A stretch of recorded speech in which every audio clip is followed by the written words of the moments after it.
we make the best of beauty accessible for every eye, lip, and face, is inherently about inclusivity. The word every is really important. We're big believers that if your team reflects the communities you serve, it's a competitive advantage.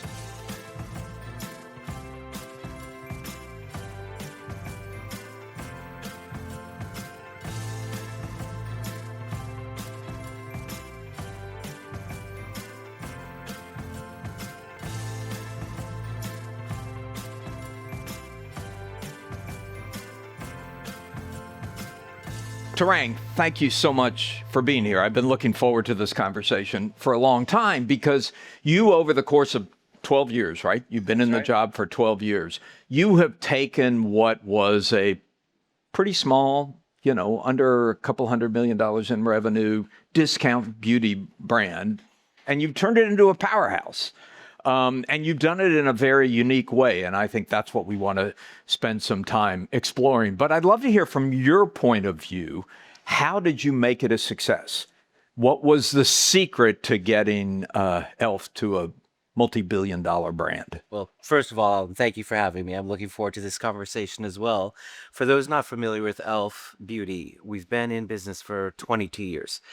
It was founded by father and son entrepreneurs who had this crazy idea in 2004 to sell cosmetics over the internet for $1. Everyone thought this was crazy. This is pre-iPhone. Couldn't sell cosmetics over the internet, and you certainly could make money at $1 price points, but they figured it out. And they started, and they were great entrepreneurs. So they were incredibly frugal. They figured out this value proposition, and then the power of the internet, a digitally native company. They had a couple of viral waves where there was a rumor that Bloomingdale's was going to buy this small little company called Eyes, Lips, Face, make it a house brand and take up all the prices, so you better buy it now. And they, instead of like 200 orders, they had 200,000 orders waiting for them. Another rumor a couple of years later that Nordstrom was going to do the same thing. By the time I got involved, they were ready to sell the company. They'd taken the company from nothing to $100 million in sales, which doesn't sound like very much, but in beauty, which is highly fragmented, $100 million is actually an important mark. For perspective, there are 1,800 cosmetics and skincare brands in the U.S. alone, tracked by Nielsen. Yet only 23 of them have more than 100 million in sales. So wow. When we saw $100 million of sales, wow. So it looked pretty good to you. Yeah, it looked. But did you think you could build it into a multi-billion-dollar brand? Well, I don't know if at the time we thought we could build it to a multi-billion-dollar brand, but we knew it had tremendous potential. So part of what attracted me, I just sold my last company, Shift Nutrition, to Rhett Benkiser. It was a good outcome, and I'm been in the consumer space for now 35 years. So I'm always passionate about really great consumer. But you had not been in the beauty space. You were selling paper towels, cat litter, vitamin supplements. Oh, you weren't selling beauty products. If it's an everyday consumable product, I've been around the space at one point or another. But consumer brands is my passion, and I could definitely see there's a real brand here. Not only the sales market, $100 million, but the passionate community that it was attracting, that this was their own beauty secret, and absolutely thought we could build it. All right, I want to ask you something about that, because if you walk up and down the Croisette, what you see are luxury brands. And I can't tell you how many conversations I've had with CEOs who are in the midst of transformations trying to take their product up market. The really high end, which is where a lot of the spending's happening right now. You had a very different vision. I mean, you've maintained this as a low price brand. You may not use those words, but that's what you've done. No, we take seriously our responsibility of delivering superior consumer value. So the investment thesis 12 years ago when we bought the company was, E.L.F. is a terrific brand. It has these inexpensive products, $1, $2, $3. I think the average unit retail price center was about $2. And the vision that I had was, well, that's terrific, but what if you could actually get prestige level quality, target prestige, and make it a better value, because it'll give you a bigger price umbrella, but so the prestige without the price. Without the price, with our own twist on it. Did people tell you were crazy? A lot of people thought it was crazy, but at the time, innovation's a passion area of mine, and we thought if we could change out the entire supply chain, integrate it with our innovation model, we could create a real competitive moat in terms of this unique ability. And if you fast forward now 12 years, we have a unique ability of taking inspiration from our community or the best products in prestige and offering them an incredible value with their e.l.f. twist. I mean, I'll give you a couple of examples. There was a prestige lip oil, one of the main prestige brands, been around for a decade, went viral post-pandemic as everyone wanted to express themselves more from a color standpoint. Our community will come to us and say, "Hey, e.l.f., there's this prestige brand. We love it, but it's $36. I can't afford $36. We're the number one brand amongst Gen Z, Gen Alpha, and millennials, and those consumers are not shy of letting us know. So what we'll do is we'll study the product and we'll basically say, what do they like? They love this glossy finish. They love the color that you get on it. But we'll also say, what don't consumers like about it? And that particular formula dried out a lot of consumers' Huh. lips. So, and the applicator is small, and lip oil is something you have to apply throughout the day. So when we introduced our lip oils, instead of $36, ours were priced at $8. Whoa. But the real thing is, it had a completely different hydrating formula, a much bigger doe foot, and they just went off virally. Like, we never have to make Wow. that direct comparison. So your innovation machine starts with the consumer. Always, always. And, our community isn't shy. One of the things that's been, actually a big evolution for me, I was always consumer oriented or consumer centric, goes back to my P&G days when I first started. But in this day and age, particularly for a brand like ours that's so socially active, the expectation now is I actually get on pretty regularly on TikTok Live. You And personally, personally. to and take take input. feedback from our community. In fact, I'm introduced. Sometimes my CMO will introduce me, and she'll introduce me, and she'll say, "All right, you got the big boss now. Tell them what you want." And our communities, and there'll literally be Wow. 12,000 people on this TikTok, and they're not shy. I'm looking at the chat box, and last year they had gone on, and they were like, "Hey, Elf, there's a prestige brand. They have these bronzing drops. They're terrific, but they're $39. I can't afford $39. Help us out." I'll look at the chat field and I'll say, "Okay, I see you guys want bronzing drops." There'll be another 20 chats right away that says, "No, no, boss man, we want them now." Right? And I will literally leave that call a bit traumatized, call my head of R&D and say, "Oh my God, for the love of God, we have a 3-year product pipeline. Tell me we have bronzing drops on our pipeline." And she said, "We do." I'm like, "Oh, thank God. When are they coming out?" And she says, she told me 18 months. I'm like, "Oh, no, no, no. You got to do faster than that. I am not getting yelled at by our community on these bronzing drops." And we introduced them 4 months later. So that's really the power of e.l.f. All right, the big question that everyone in this room wants to know is, when you go on TikTok, what e.l.f. products do you use? Oh yeah, no, my routine usually is pretty straightforward. I start with e.l.f. Skin. We have an incredible hydrating moisturizer formula. My go-to product, though, is our poreless putty primer. And of course, a lot of the guys don't know what a putty primer is. I have but it's- no idea. Think of it as if you're painting your face. You start with primer, and it really, for this old skin, smooths out my pores. Putty primer. But it's amazing. I mean, trust me, you guys should try it. And then I try our hydrating camo concealer, because these old eyes kind of need some concealer, and then finish off with one of our powders, our Well People Yeah. powder I particularly like. And so that's my go-to routine. You use the product. I absolutely. You've well, always done at that. least for interviews. No, I have always done that. But I am a big consumer of our skincare products. I'm a big consumer of, our portfolio has grown over the years. What started with e.l.f. Color Cosmetics, we took into skincare with e.l.f. Skin under the same principle of taking prestige quality, making it accessible. We've done several acquisitions. Well People, which is a pioneering clean beauty brand. They were doing clean beauty well before it was fashionable. Naturium, which is a clinically effective biocompatible skincare brand, and Rhode, which is a brand created I by want to me. talk about Rhode, but we're here at Cannes, which is the Festival of Creativity. You had an amazing burst of creativity around this song that, as I understand it, you all commissioned, with the words "eyes, lip, face," the E.L.F. of e.l.f. And it's now, I went on TikTok myself and just searched "eyes, lip, face," and it's viral. Everybody's doing it. Everybody's doing it. An incredible success. One of the things that powered your valuation. Where did that come from? The insights always come from our community. So our approach is we want to live with where our community lives. So we we go well outside normal beauty trends. We were one of the first beauty brands, I believe, on TikTok. And it came from this insight. I remember my CMO came to me and said, hey, we have to be on TikTok because that's where Gen Z is. And I'm like, well, if that's where Gen Z is, absolutely. Now, what's TikTok? It was a few years ago. And we approach each platform with a great deal of humility and curiosity. So when we looked at TikTok back then, this was a number of years ago, we're like, wow, there's a lot of music on there, a lot of dancing. And somebody on our team, and we have a young, diverse team that is really represents our community. Somebody on the team said, like, let's commission a song, right? A lot of companies would be like, wait, we're not in the music business, we're in the beauty business. And the answer is always like, hey, that's a great idea. Let's commission a song. We did an Eyes Lips Face hashtag challenge. And much to my surprise, because they had objectives to it, they're like, we think we can get 1 billion views. And I remember telling the group, you know how many zeros are in 1 billion? Like we ended up getting 9 billion views. 9 billion views. Yeah. And they're fun. Did you do one? I had to do TikTok as well. It's not pretty, so please don't look it up. And there aren't that many views, but you have to role model when our whole process is experimentation, getting on. And we continue to pioneer on different platforms. We have our own channel on Twitch under the insight that 70% of our consumers are gamers who watch others play video games.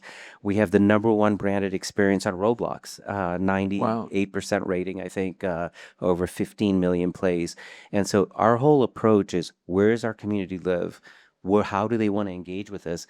And we think well outside of beauty. And I think that's those are all things you couldn't possibly have imagined in 2014 when you took this no job. way. No way. Yeah. And I'll guarantee you there's things we're going to do next year that I can't possibly imagine right now either. And that's what makes my job fun. Yeah. Well, you closed all your stores early on because? Yeah, so we had 26 retail stores. It was a passion of the founders of having retail boutiques. I almost considered it free marketing. And when we looked at the retail stores, many of them were in malls that were never going to see a better day. And then our strategy, if we want to make the best of beauty accessible to every eye, lip, and face, is a very broad distribution strategy. So our first retail customer was Target, national retailer outside of our own online business. We're in Walmart, in Ulta Beauty, in Drug, in Dollar. So when we looked at the role of our retail stores in the face of 5,000 Walmart stores or 1,800 Target doors, it wasn't really like, clear why what do the it? strategy was there. Yeah. And so what we found was, but it takes investment. So what we did is we closed down all of our stores on the same day. We paid 3 times severance for our associates, but so it was still painful. Yeah. But we took the 16 million we're investing in our stores and we doubled down on our digital business and our national retailer business and saw an immediate improvement. So for us, it's really the fundamental strategy is we want to be accessible. Yeah. So how do we become accessible? We already talked about how you ran lots of different brands in your career before you got to E.L.F. Beauty, but not beauty.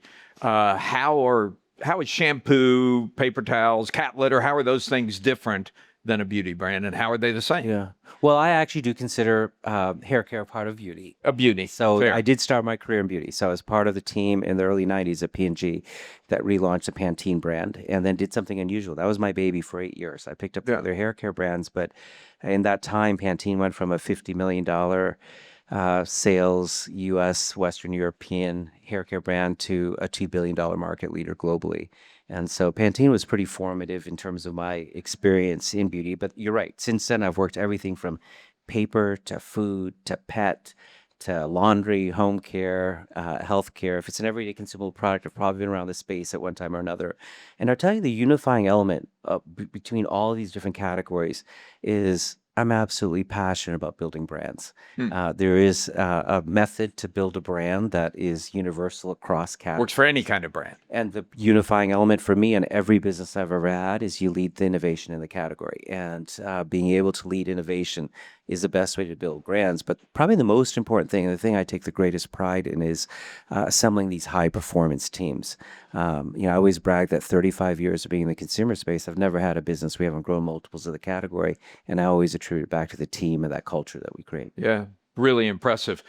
So big acquisition a couple of years ago with Rhode, Hailey Bieber's brand. I think the reports are you paid, what, over $1 billion for it. I don't know what you share, what information is Oh yeah, public. no, it's public. So Yeah.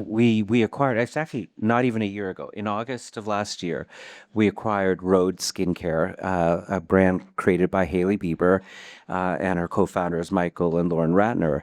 And we paid $1 billion, 600 million in cash, 200 million in Elf equity, and $200 million in an earnout structured over 3 years. That if you start seeing us pay the earnout, you know the acquisitions are doing extremely well because pretty Yeah. aggressive targets. And what we saw in the brand, in our approach, because we have such strong organic growth on the E.L.F brand, we just finished our 29th consecutive quarter of net sales growth, averaging over 20% growth a year, is we have a very high bar on M&A. And the number one thing we look for is, does it fit our vision? And our vision is to create a different kind of beauty company, one that builds brands that disrupt norms, shape culture, and connect communities. And Rhode absolutely did that. I mean, this is a brand that went from 0 to 212 million in net sales. I gave you that 100 million Yeah. number before. They did that in less than 2 years. Wow. And how much of that do you attribute to Haley? A lot, and the entire team. And that was the 212 million, by the way, is DTC only with Yeah. 10 products. So it was unlike any other brand we'd ever seen in terms of the resonance. And one of the things we pay particular attention, we spent a lot of time talking about community and the consumer. Rhode, one of the things that caught my attention is people would wait out, their community would wait out in line 14 hours overnight for an event, an activation event that Haley wasn't even at. Right, they bought Wow. absolutely the products and the lifestyle, and they wanted to buy into it. And so it had such a incredible profile that could benefit from our And is she still engaged? absolutely engaged. She's, I think, I sometimes I think people mischaracterize Haley. She's certainly a celebrity, so people say, "Oh, she's an influencer, she's a celebrity." She's actually one of the most thoughtful founders I've ever met. Her instincts are incredible, aesthetic is beautiful, and she's unbelievably meticulous on product. She has a vision of one of everything really good. So it's a highly curated line. The sales per each of the item are unlike anything I've ever seen because she goes through at least a dozen rounds of product formulation before she really settles on what she's going to do. She's 100% involved in every aspect of that business. And we have a phenomenal team with I mentioned Michael and Lauren Ratner as co-founders, Nick Vlahos, CEO. Nick and I worked together at Clorox back in the days. Terrific CEO, terrific team, and we're very excited. In fact, since buying Rhode, we've started to expand distribution. We launched Rhode in Sephora in North America, in the UK, Mecca in Australia, and New Zealand. In every case, Rhode was the biggest launch Sephora or Mecca had ever seen in their history. And Wow. I'm talking about like 3 times bigger than any Wow. other launch, and it's maintained the number one position. And so Any chance Rhode will be, 5 years from now or 10 years from now, Rhode will be bigger than E.L.F? it can be. The great thing about our brand portfolio is all of them are growth brands. So Rhode, I'll tell you, I've said this publicly. Rhode will definitely, I think, be one of the fastest brands to $1 billion of net sales in beauty has ever Wow. seen. Wow. And we're very excited. This fall, we're going to be launching Rhode in 19 countries in Europe with Sephora. So you've already told us the secret to E.L.F's success is premium products but low prices. How do you keep the prices so low? You mentioned supply chain earlier. What's the secret to being able to do this? Yeah, so I would say we've spent 12 years honing this advantage in terms of how our innovation connects to our supply chain. We have a set of strategic suppliers that we're highly involved with. So it's our quality people in their facilities, it's our lean manufacturing techniques, the level of collaboration that we have. It's a unique system, which gives us the best combination of quality, cost, and speed in our industry, and we continue to hone that as we How dependent are you on China? There's obviously been some fear in the market that you're too dependent on China. Well, it's interesting. Certainly, if you look back 3 years ago, we probably had 99% of our production in China. Wow. If you look today, fiscal 26, which we just finished, excluding Rhode, we had 45% made in China, 55% outside of China. Wow. You went from 99 to 45. But it's actually even less than that because Rhode's almost will be about 20 points of our growth. So we basically went from 99 to about 35%. Without affecting prices. Without effect. Well, we the prices that were affected, we were subject to tariffs and inflationary Yeah. pressures. So we did take a price increase last year. We took our products up $1 last year. But as I mentioned earlier, Primarily because of tariffs? primarily at the time, we were facing 170% tariffs. And And are you pretty straightforward with your customers that that's we what's are. going So on? we announced that we're going to take our prices up 3 months before we did, and we said it was a combination of tariffs and inflationary pressures. Our communities, we're known for our transparency, and they appreciate the transparency. Nobody wants to see a price increase. We're currently in the process of actually going the other way, testing some items at lower prices. We had an incredible innovation. Where did the supply chain go, if not China? Well, we now have a pretty well distributed supply chain between the U.S., Thailand, South Korea, Italy, obviously China. So and I would say that has less to do with tariffs and more to do with meeting the global demand we see for our brands. And we're, as I mentioned earlier, expanding our brands internationally. And generally speaking, is geopolitics a concern for you these days, or do you feel like you've got your supply chain where you need it to be resilient? I think geopolitics is always going to be a concern to every CEO I know. And part of that is, we tend to like stability, and we've had anything but stability. I go back to the pandemic, which was not good for the beauty category if people aren't going out. The inflationary pressures post-pandemic, obviously the tariff environment, some of those things. So, but I'm proud of the team of how we've navigated that and continue to be able to go through it. Something I've wanted to ask you, since you brought up policy, I will ask you now. There was this big backlash against DEI that came in with the Trump administration, but was fed by others, Robbie Starbucks and social media, shareholder lawsuits. Most of the CEOs, I know many CEOs who didn't change their policies much, but they all stopped talking about it. And I saw you out there, going on television, saying, we're holding strong to our DEI policies. Why did you do that? Were you worried about the risk to the business that might come from being so outspoken about it? I think, as I mentioned, our North Star is our community, and the community knows us for being, premium quality, extraordinary prices. We're vegan, double certified by Leaping Bunny and PETA, cruelty-free, clean formulations, 2,900 ingredients we don't formulate with. The only beauty company that's fair trade certified. So they know us for our values. And one of the big values we have, and it's been there from the very beginning, is we make the best of beauty accessible for every eye, lip, and face, is inherently about inclusivity. The word every is really important. We're big believers that if your team reflects the communities you serve, it's a competitive advantage. And I can tell you, our team absolutely reflects the teams we serve. And so when all of this rhetoric came out on diversity, et cetera, we felt we had business as a role for societal good, that we really wanted to make sure people knew we are all about inclusivity. Now, we had a couple of important advantages relative to some maybe of the bigger companies. One, we're not a federal contractor, so we're not subject to the executive order from the president. Second, we've never really had a DEI program or quotas or many of the things that have been challenged, mainly because it's more fundamental than that. It was inherent in the business inherent model. to our entire business model. And I learned a long time ago, you have to be who you are. And our community is highly intelligent. They understand what's authentic versus what's not. If we'd taken a different stance, I think that would have been way riskier than the risk we faced in terms of being out there, in terms of we see the power of inclusivity. So let's go back a little. Where did you learn leadership? How did you learn to become a CEO? Well, I would go way back. My origin story is it's an immigrant story. I'm of Indian ethnicity. Both my parents were born and raised in India. I actually was born in East Africa. My dad used to work in Kenya, so I spent part of my childhood in Kenya and Uganda. We immigrated to the U.S. when I was a child. So, and part of that immigrant story is, while most of my professional career has been in large consumer packaged goods companies, P&G, Clorox, obviously Schiff, E.L.F. Beauty. My business career actually started at the age of 14 because, like many immigrants, the way we rose were as entrepreneurs. So when I was 14 years old, we sold our house, we took every penny we had, and we bought our first motel on Route 1 in Alexandria, Virginia. Wow. Moved right into the Wow. manager's Is that motel apartment. still there?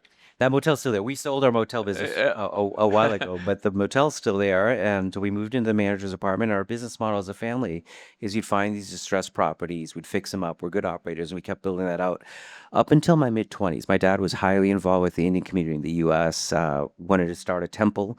So I ended up selling our family business to my parents, who've lived off of there since. And the reason why I tell the motel story is I found myself after grad school at Procter and Gamble's brand management program, which is known to be a good training ground, and it certainly was.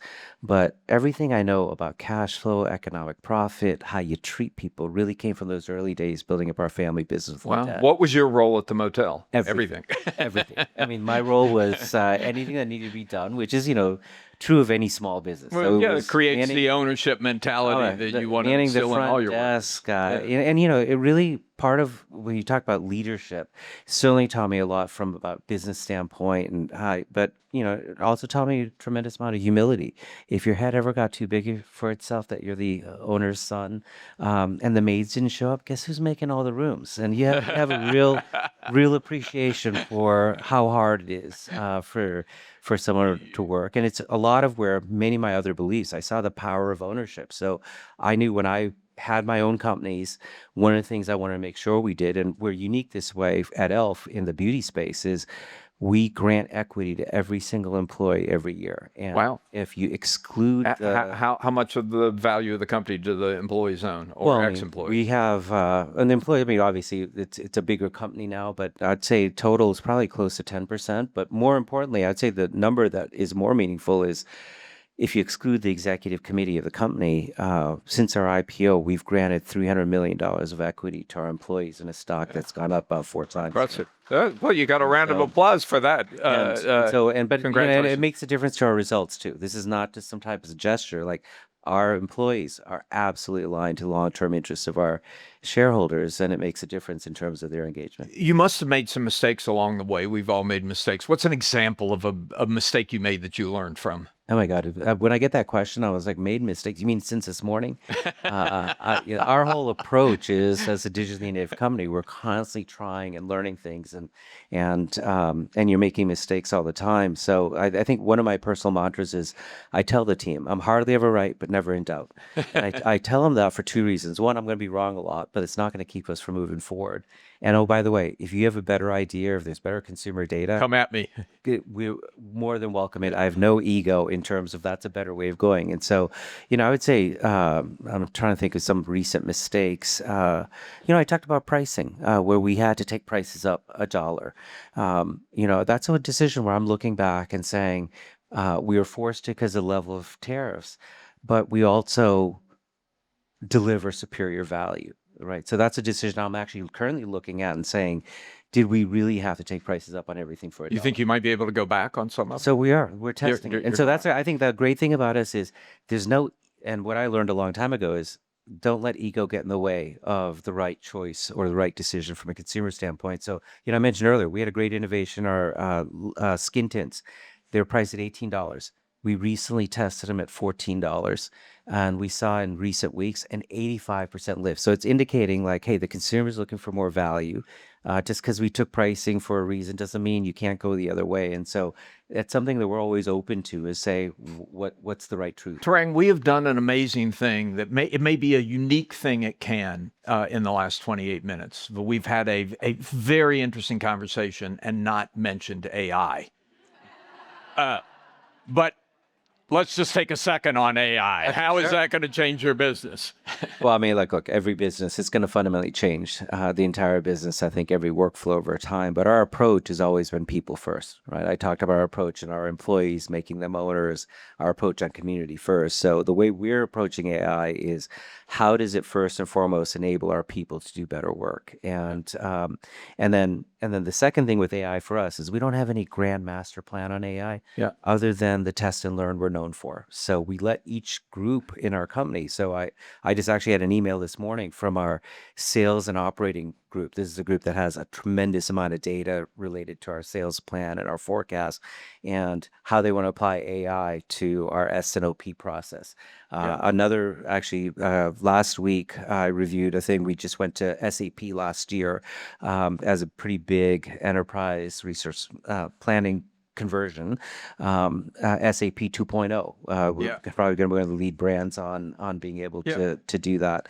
And so we're going to really take that approach of where do we see use cases that make sense and where does it actually enable our people. But we've never stated any public things. So we think A it's big place. plus. Okay, so we're almost out of time. I got a bunch of questions, so you got to do these really, really fast. I'll do- Brand other than E.L.F. that you most admire. Arc'teryx. That's a good one. Best book you've read recently. I reread Doris Kearns Goodwin's Team of Rivals. It's a great book. Most underrated leadership skill. Humility. Well done. CEO other than yourself, whom you most admire. He recently retired, but Doug McMillan. That's a good one. Yeah. And finally, what do you do to relax? You come to the beach, you go to the mountains. My wife and I, we live in the San Francisco Bay Area, and we just love getting out in nature, hiking. We love conservation and wildlife, and so it's crazy. For as much travel as I do, we actually really love to travel and explore the world. Cool. Tarang, thank you so much. Really great conversation. Appreciate it.